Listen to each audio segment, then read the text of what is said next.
Charlie and the Chocolate Factory. Chapter 5. Grandpa Joe takes a gamble. The next day after school, Charlie finds only Grandpa Joe awake in bed.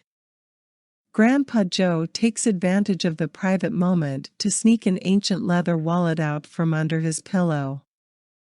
Concealing it under the sheet, he tips the wallet upside down and out falls 10 cents.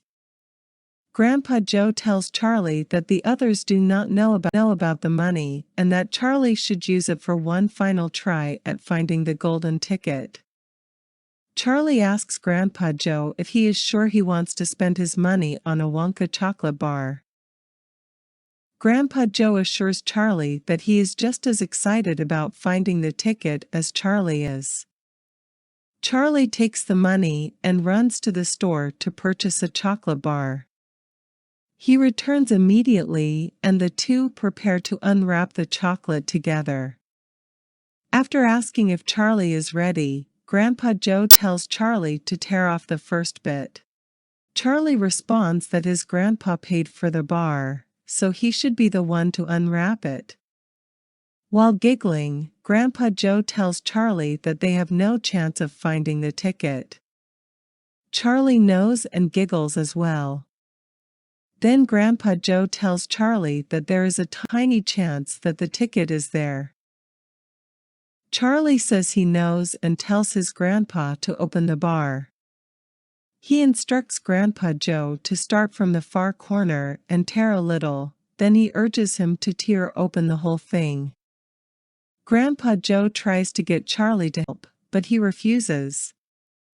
Finally, Grandpa Joe rips the whole wrapper off and both he and Charlie stare at their ticketless bar of chocolate. Seeing the comedy of the scene, the two burst into laughter, waking Grandma Josephine. They hastily cover up their bar of chocolate. The weather begins to turn cold. 4 feet of snow fall one evening, forcing Mr. Bucket to dig a path to the street. After the snow comes freezing winds. The cold accosts Charlie every time he leaves the house, and soon it even infiltrates the Bucket family house. No one even thinks about the last golden ticket, they only think about staying warm and getting enough to eat. The narrator reminds the reader that when the weather gets cold, people begin to crave sumptuous, warm foods.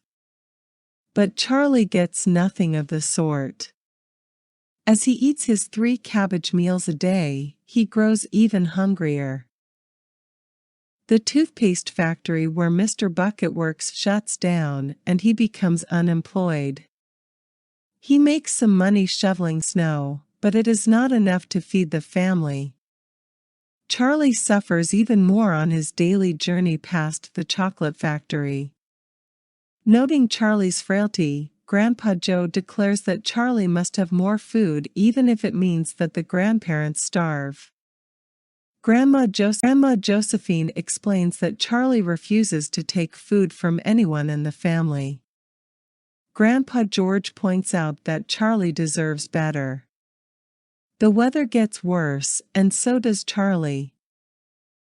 He starts to do things a little differently to conserve energy. He leaves earlier for school so that he can walk more slowly, and he sits inside during recess to stay warm. While walking home from school one day, Charlie notices a green piece of paper half buried in the snow. It is a $1 bill. Charlie looks around to see who might have, but no one is there. He realizes that it now belongs to him. Charlie carefully extracts the dollar from the snow and gazes at it. Then he thinks of food.